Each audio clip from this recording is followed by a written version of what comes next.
ओम नमः शिवाय। हर हर महादेव। भारतीय संस्कृति के पंचांग के अनुसार प्रत्येक 3 वर्ष बाद साल में एक माह अधिक मास होता है। वैसे इस मास के पीछे वैज्ञानिक दृष्टिकोण भी रहा है। इस मास में किसी प्रकार के मांगलिक कार्य नहीं किए जाते हैं। इस दौरान केवल ईश्वर के ध्यान में लीन रहकर जब तब व्रत, उपवास, दान पुण्य, भजन कीर्तन और धार्मिक यात्राएं की जाती है। इस प्रकार की धार्मिक यात्राओं में निम्न प्रकार से है: ब्रज गोवर्धन यात्रा, भरतपुर जोधपुर की भोगी सेल परिक्रमा, जयपुर की 6 और 12 कोसी परिक्रमाएँ, डिग्गी मालपुरा, सालासर खाटू श्याम बाबा की वार्षिक यात्रा, मालकेत सीकर की 24 कोसी परिक्रमा, माँ मीरा की नगरी मेड़ता सिटी की परिक्रमा तथा प्रत्येक गांव में कावड़ यात्रा आयोजित होती है। चलिए दोस्तों, आपको एक छोटी जानकारी प्रदान करते हैं इस वीडियो के माध्यम से। जी हाँ दोस्तों, तीर्थराज पुष्कर 24 कोसी धार्मिक पदयात्रा, ये भी अपने आप में एक बड़ा महत्व है इसका, और सभी तीर्थों का गुरु है तीर्थराज पुष्कर। तीर्थराज पुष्कर की 24 कोसी धार्मिक पदयात्रा के ऐतिहासिक स्थलों से आपको रूबरू करवाते हैं। और शायद ही आपको ये जानकारी किसी ने पहले प्रदान की होगी, तो बने रहें आप। दुष्कर पुष्करे गंतु दुष्कर पुष्करे तप दुष्कर पुष्करे दान वस्तु चैन दुष्करम पर्वतानाम यथा मेरु पक्षिण गरुड़ यथा तद्वत् समस्त तीर्थनाम पुष्कर मिश्यते। पुष्कर तीर्थ में गमन करना बड़ा कठिन है। महान पुण्य के उदय होने पर ही यह फल प्राप्त होता है।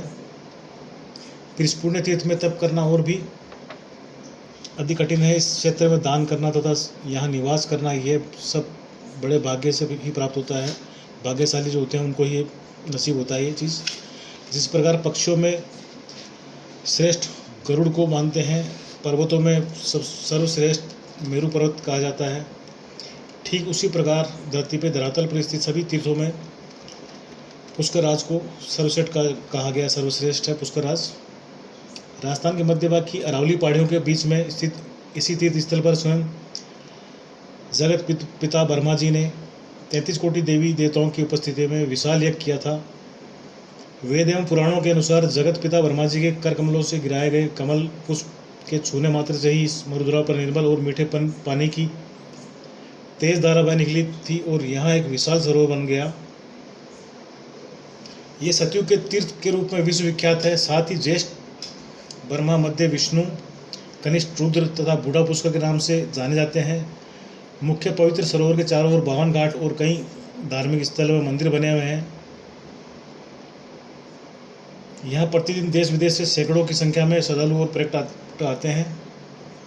तीर्थराज पुष्कर के चारों ओर 24 कोसी परिक्रमा। इस प्रकार इस यात्रा का आयोजन पुष्कर स्थित गायत्री शक्तिपीठ मंदिर की ओर से प्रतिवर्ष करवाया जाता है। इसके मार्ग में आने वाले प्रमुख धार्मिक एवं पर्यटक स्थलों में श्री महर्षि विश्वामित्र आश्रम, श्री महर्षि जमदग्नि आश्रम, श्री महर्षि वामदेव गुफा, श्री मार्कंडेय ऋषि आश्रम, श्री लोमस ऋषि आश्रम, श्री नंदा सरस्वती संगम स्थल, गालो बावड़ी पाप मोचनी माताजी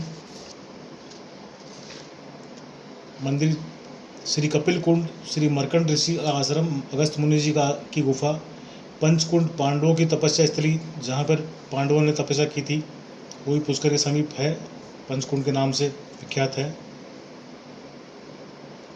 गुरुमुख नीलकंठ महादेव मंदिर, श्री मध्य पुष्कर, श्री गया कुंड सुधाबाई, श्री बूढ़ा पुष्कर, श्री प्राचीन बैजनाथ महादेव, ये भी पुष्कर के समीप ही है। श्री रोजड़ी माताजी, श्री असगंधेश्वर महादेव, अजयपाल पर्वत, श्री कानबाई प्राचीन कृष्ण राधाजी मंदिर, श्री ककड़ेश्वर और श्री मकड़ेश्वर मंदिर, श्री चतुर्भुज महादेव, श्री नंदराय माताजी, श्री थावलेश्वर महादेव, राजा भरतरी जी की गुफा, श्री झरनेश्वर, श्री कल्पवृक्ष कपालेश्वर महादेव मंदिर, श्री ब्रह्म पुष्कर सरोवर मुख्य है। महत्वपूर्ण प्रमुख स्थल। इस परिक्रमा मार्ग में कुछ स्थल अति प्राचीनतम होने के कारण इनका धार्मिक एवं पुरातात्विक दृष्टि से महत्व अधिक होने से देश विदेश के शोधार्थियों में जिज्ञासा बनी रहती है। इनमें से श्री कानबाई श्री कृष्ण जी की विश्राम स्थली कानताई श्री चतुर्भुजमुखी शिवलिंग नंदा सरस्वती संगम स्थली और च्यवन ऋषि आश्रम चमनदड़ा है। कानबाई क्षीर सागर, इस स्थल का संबंध सतयुग, त्रेता युग और द्वापर युग से रहा है। पद्म और हरिवंश पुराण तथा अन्य ग्रंथों के अनुसार भगवान विष्णु का पदार्पण स्थल रहा है। इनके अलावा भगवान राम जी और श्री कृष्ण जी का भी इस पवित्र धरा से गहरा लगाव रहा है। यहीं पर अति प्राचीन लगभग 8वीं या 9वीं शताब्दी की महाविष्णु अनंतशाही विष्णु महादेवी लक्ष्मी सहित शेषनाग पर विराजित प्रतिमा है। कहते हैं कि द्वारका जाते समय श्री कृष्ण भगवान ने इसी जगह पर कई दिनों तक निवास किया था। इस कारण उन्होंने यहाँ ब्रजभूमि के गांवों के नाम पर गांव बसाए थे। आज भी यहाँ के गांवों के नाम उसी प्रकार से, जैसे नंदग्राम नांद, गोकुल गोलिया, मथुरा मोतीसर, बरसाना बांसेली, कृष्णधाम किशनपुरा, रामपुरा भगवानपुरा आदि हैं। श्री कृष्ण जी ने जहाँ गायें चराई उस स्थान को आज भी कान हताई कहते हैं। इस मंदिर के पास प्राचीन क्षीर सागर कानबाई में स्थान कर पुष्कर की 24 कोसी परिक्रमा का बड़ा महत्व बतलाया गया है। प्रतिवर्ष यहाँ श्री कृष्ण जन्मोत्सव का विशाल आयोजन किया जाता है, जिसमें आसपास के गांवों से सैकड़ों की संख्या में श्रद्धालु पहुँचते हैं। श्री चतुर्मुखी भभूतेश्वर महादेव, इस परिक्रमा मार्ग में नंदा सरस्वती संगम स्थल के समीप एक ऐसा प्राचीन शिवलिंग स्थापित है जो पुरातत्व एवं शिल्पकारी की दृष्टि से कुषाणकालीन 2री या 3री शताब्दी में शैवमत की पूजा का प्रमुख प्रमाण है। यह शिवलिंग मूर्ति शास्त्र की दृष्टि से बहुत अधिक महत्वपूर्ण है। इस चतुर्मुखी मानवाकार सर्वतोभद्र शिवलिंग पर भगवान शिव के अवतार लकुलिस को उत्कृष्ट शिल्पकला में उत्कीर्ण किया गया है। शैव शिल्प इतिहास में शिव का अनोखा अंकन है। इस शिवलिंग पर स्नान कमल चक्रधारी विष्णु के साथ देवी लक्ष्मी जी, हलधर जी, बलराम जी, सूर्यदेव सहित कुल 33 देव प्रतिमाओं का अंकन है। लकुलिस शिव के साथ साथ सौर वैष्णव शाक्त भावों के कारण इसका अत्यधिक सांस्कृतिक महत्व है। लकुलिस शिव की पूजा भारतीय संस्कृति में काफ़ी लंबे समय तक होती रही है, जिसके प्रमाण इस उत्तर गुप्तकाल तक मिलते हैं। यह शिवलिंग जन जन की आस्था का प्रमुख केंद्र है। स्थानीय लोगों में यह भभूतेश्वर महादेव नाम से प्रसिद्ध है।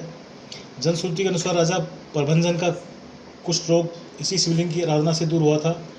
यहाँ के ग्रामीणों का मानना है कि मानव शरीर पर सफ़ेद दाग हो जाने पर ब्रह्म मुहूर्त में मौन व्रत धारण कर यहाँ नंदा सरस्वती कुंड में स्नान कर विधिवत पूजा अर्चना और परिक्रमा करने से लाभ प्राप्त होता है।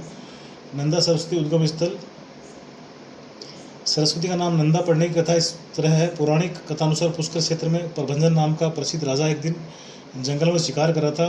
उनका एक तीक्ष्ण तेज बाण एक मादा हिरणी को लग गया। इसी वजह से राजा को पशु योनि में व्याघ्र हो जाने का शाप मिला था।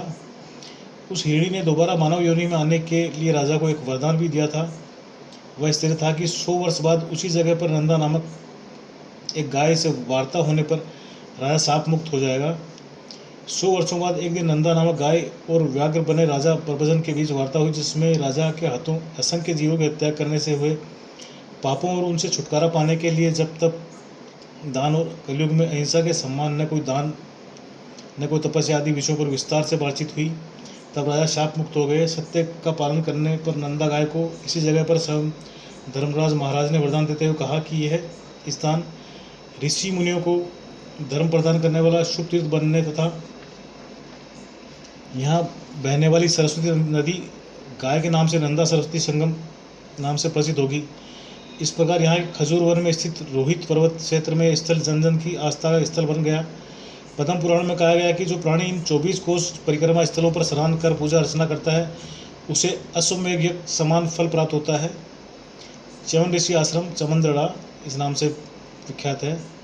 इस संगम स्थल के पास सरस्वती नदी के तट पर विभिन्न प्रकार से वृक्षों व लताओं से घिरे वन में च्यवन ऋषि ने कई वर्षों तक कठोर तपस्या की थी। पौराणिक कथानुसार उनके पूरे शरीर पर इतनी दीमक चढ़ गई थी कि आंखों के अलावा उनके शरीर का कोई भाग दिखाई नहीं दे रहा था। एक समय राजा सरियाती की पुत्री सुकन्या अपनी सहेलियों के साथ इधर से गुजर रही थी। तब उसने एक पेड़ के नीचे तपस्या कर रहे ऋषि की दोनों चमकती हुई आंखों को तिनके से छेद दिया था। इसके बाद ऋषि के शाप के डर के कारण सुकन्या ने अंधे च्यवन ऋषि से शादी कर ली और उनकी सेवा करने का प्रण किया। कुछ वर्षों बाद यहाँ आए अश्विनी कुमार ने ऋषि को नेत्र और नव यौवन प्रदान किया। इसलिए यह जगह सूर्यकुंड के नाम से प्रसिद्ध हुई। इस प्रकार पुष्कर यज्ञ के दौरान भगवान शिव द्वारा स्थापित इन चौकियों पर अपने गणों को यज्ञ की रक्षा हेतु नियुक्त किया गया था। इन रक्षा चौकियों की परिक्रमा ही पुष्कर राज की 24 कोसीय परिक्रमा कहलाती है। ये छोटी सी जानकारी आपको कैसी लगी, एक छोटे से कमेंट के माध्यम से अवश्य बताएं। ओम नमः शिवाय, हर हर महादेव, जय पुष्कर राज की, जय श्री राम। धन्यवाद बहुत बहुत।